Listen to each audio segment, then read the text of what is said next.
नमस्कार। Himachal exam hub में आपका स्वागत है। आज दिनांक 2 जनवरी 2023 और आज हम डिस्कस करेंगे प्रीवियस ईयर पेपर के क्वेश्चन। प्रीवियस ईयर पेपर के ये हिस्ट्री के क्वेश्चन रहेंगे जो आने वाले एग्ज़ामों में ज़रूर आपकी हेल्प करेंगे। जो भी आपका एग्ज़ाम होगा जेओआईटी का, सब इंस्पेक्टर का और कंडक्टर का एग्ज़ाम है, उनमें ज़रूर आपकी हेल्प होगी इन क्वेश्चनों से। आप टेलीग्राम ग्रुप भी ज्वाइन कर लीजिए। @हिमाचल एग्ज़ाम हब के नाम से टेलीग्राम ग्रुप है। वीडियो के डिस्क्रिप्शन में मैं लिंक भी दे दूंगा टेलीग्राम ग्रुप का, आप टेलीग्राम ग्रुप ज्वाइन कर लीजिए। Question number 171, which of the following famous ruler is called as father of inscription. निम्न में से किस प्रसिद्ध शासक को अभिलेखों का जनक कहा जाता है? तो ये कहा जाता है समुद्रगुप्त को। ए इसका सही आंसर है 171 का।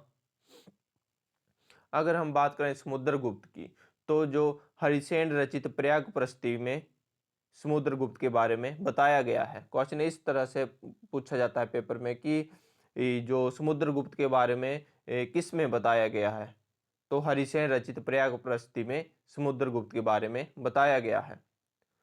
और जो समुद्रगुप्त को भारत का नेपोलियन भी कहा गया है, तो किसके द्वारा कहा गया है? ये क्वेश्चन भी पेपर में पूछा जाता है। तो वीएस स्मिथ द्वारा समुद्रगुप्त को भारत का नेपोलियन कहा गया है। और समुद्रगुप्त एक उच्च कोटि का कवि था जो कविराज के नाम से कविता लिखता था। तो ये भी बात आपने ध्यान में रखनी है। समुद्रगुप्त को उसके सिक्कों पर वीणा बजाते हुए दिखाया गया है। ये भी बात आपने ध्यान में रखनी है।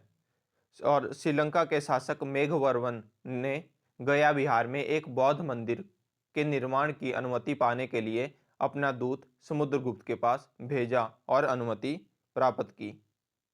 तो ये सारी बातें आपने ध्यान में रखनी है जो अक्सर एग्जाम में पूछ ली जाती है। Question number 172, the second battle of Panipat took place in. तो पानीपत की दूसरी लड़ाई कब हुई? तो जो दूसरी लड़ाई हुई पानीपत की वो हुई 1556 में। 20 का सही आंसर है। अगर हम बात करें सेकंड बैटल ऑफ पानीपत की दूसरी लड़ाई के बारे में, तो ये हुई किसके बीच में? तो ये अकबर और हेमचंद्र विक्रमादित्य के बीच में लड़ी गई पानीपत की सेकंड बैटल, जिसमें अकबर की विजय हुई। अगर हम फर्स्ट बैटल की बात करें तो वो 1526 में लड़ी गई पानीपत की पहली लड़ाई। और थर्ड बैटल की बात करें तो 1761 में लड़ी गई। Next question 173, which became the first capital of kingdom under the Tomar Rajput. Tomar राजपूतों के अधीन साम्राज्य की राजधानी सबसे पहले बना। तो सबसे पहले बना दिल्ली। 173 का ए सही आंसर है। अगर हम बात करें दिल्ली की, तो दिल्ली 12वीं शताब्दी में एक महत्वपूर्ण शहर था और पहली बार तोमर राजपूतों के अधीन किसी साम्राज्य की राजधानी बना था, जो 12वीं शताब्दी के मध्य में चौहानों द्वारा पराजित हुए थे Tomar Rajput. Next question 174, who was appointed by Akbar as his court musician. Akbar के द्वारा अकबर द्वारा किसे अपने दरबारी संगीतज्ञ के रूप में नियुक्त किया गया था? तो ये किया गया था मियां तानसेन को। 174 का बी सही आंसर है। अगर हम बात करें तानसेन की, तो पेपर में ये पूछ लिया जाता है कि जो तानसेन का मूल नाम क्या था? तो रामतनु पांडे तानसेन का मूल नाम था। और अकबर ने तानसेन को उपाधि दी थी एक, तो क्या उपाधि दी थी वो भी पेपर में पूछ लिया जाता है। अकबर ने तानसेन को कंठाभरण वाणी विलास की उपाधि दी थी। और जो ये जो तानसेन है ये अकबर के 9 रत्नों में से एक था। ये भी बात आपने ध्यान में रखनी है। Next question 175, which is in the world heritage list. निम्न में से कौन सा विश्व धरोहर सूची में है? तो अगर हम बात करें खजुराहो, ताजमहल, हम्पी, तो ये सभी आपके वर्ल्ड हेरिटेज लिस्ट में शामिल हैं। डी इसका सही आंसर होगा। अगर बात की जाए खजुराहो जो मंदिर हैं, तो ये स्थित कहाँ पे हैं? ये पेपर में पूछ लिया जाता है। तो मध्य प्रदेश के छतरपुर जिले में ये स्थित हैं खजुराहो के मंदिर। और ये बनवाए किसके द्वारा गए थे? तो ये बनवाए गए थे चंदेल राजाओं के द्वारा। और जो खजुराहो मंदिर हैं वो रिलेटेड किससे हैं? तो खजुराहो जो मंदिर हैं वो हिंदू और जैन मंदिर से रिलेटेड हैं। हिंदू और जैन मंदिर हैं खजुराहो में। और जो यूनेस्को की वर्ल्ड हेरिटेज लिस्ट में कब शामिल किया गया खजुराहो मंदिर को? क्वेश्चन ये भी पेपर में पूछ लिया जाता है। तो 1986 में यूनेस्को में शामिल किया गया खजुराहो के मंदिर को। और ये बने किस शैली में थे? तो ये नागर शैली में बने थे खजुराहो मंदिर। तो ये सारी बातें अपने ध्यान में रखनी है। और अगर बात की जाए हम्पी की, तो हम्पी कर्नाटक स्टेट में स्थित है। तो हम्पी में भी आपके ओल्डेस्ट जो मंदिर हैं, मोनूमेंट हैं, वो स्थित हैं। Next question 176, which year did Bankim Chandra Chattopadhyay wrote Anand Math? Bankim Chandra Chattopadhyay ने किस वर्ष आनंद मठ लिखा? तो जो आनंद मठ लिखा गया बंकिम चंद्र चट्टोपाध्याय द्वारा, वो 1882 में लिखा गया। सी इसका सही आंसर है।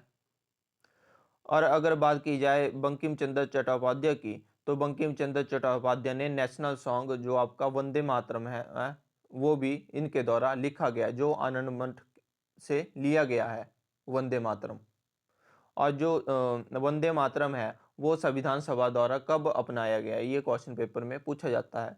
तो 24 जनवरी 1950 को संविधान सभा द्वारा वंदे मातरम और साथ में जन गण मन को भी अपना लिया गया था। तो ये सारी बातें आपने ध्यान में रखनी है। Next question 177, where was the first session of the Indian National Congress held? भारतीय राष्ट्रीय कांग्रेस का प्रथम अधिवेशन कहाँ संपन्न हुआ था? तो ये संपन्न हुआ था बंबई में। 177 का सी सही आंसर है। अगर हम बात करें इंडियन नेशनल कांग्रेस की, तो इसकी स्थापना किसके द्वारा की गई और जो इसकी स्थापना कौन से सन में हुई? तो ए.ओ. ह्यूम द्वारा इंडियन नेशनल कांग्रेस की स्थापना की गई 1885 में।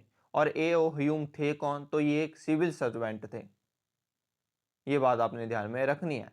और अगर बात की जाए फर्स्ट अधिवेशन की इंडियन नेशनल कांग्रेस के, तो यह 1885 में बंबई में हुआ। ये आपको पता चल गया, बंबई में हुआ।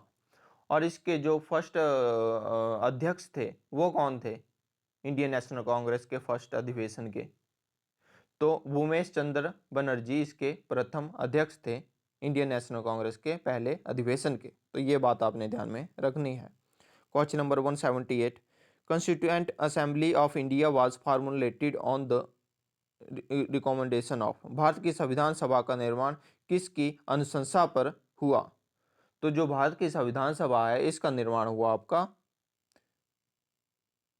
कैबिनेट मिशन की अनुशंसा पर। डी इसका सही आंसर है 178 का। Next question, the monk who influenced Ashoka to embrace Buddhism was? बौद्ध धर्म अपनाने के लिए अशोक को प्रभावित करने वाला भिक्षु था। तो ये थे आपके उपगुप्त। बी इसका सही आंसर है 171 का। अगर हम बात करें अशोका की, तो अशोका के बारे में और कौन कौन से क्वेश्चन पेपर में पूछ लिए जाते हैं? तो एक तो क्वेश्चन ये पूछ लिया जाता है कि जो अशोका है वो राज्य अभिषेक से पहले कहाँ का जो राज्यपाल था? तो राज्य अभिषेक से पहले अशोका उज्जैन का राज्यपाल था। और अशोका पुत्र किसका था? तो अशोका पुत्र था बिंदुसार का। ठीक है। और क्वेश्चन ये पूछ लिया जाता है कि अशोका ने कलिंगा पर कब आक्रमण किया? 261 ईसा पूर्व अशोका ने कलिंग पर आक्रमण किया। और जो कलिंग पर आक्रमण किया अशोका ने, उसके बारे में वर्णन कहाँ पे किया गया है? तो उस जो कलिंग पर आक्रमण किया अशोका ने, उसके बारे में वर्णन अशोका के 13वें शिलालेख में किया गया है। और उपगुप्त ने अशोक को बौद्ध धर्म की दीक्षा दी, ये आपको पता लग गया। और अशोक बौद्ध धर्म की क्या बोलते हैं, अशोक बौद्ध धर्म की स्थावीर शाखा का अनुयायी था। ये बात आपने पक्की ध्यान में रखनी है कि अशोक बौद्ध धर्म की किस शाखा का अनुयायी था? तो अशोक बौद्ध धर्म की स्थावीर शाखा का अनुयायी था। और अशोक ने अपने पुत्र महेंद्र और पुत्री संघमित्रा को बौद्ध धर्म के प्रसार के लिए श्रीलंका भेजा। ये बात भी आपने ध्यान में रखनी है।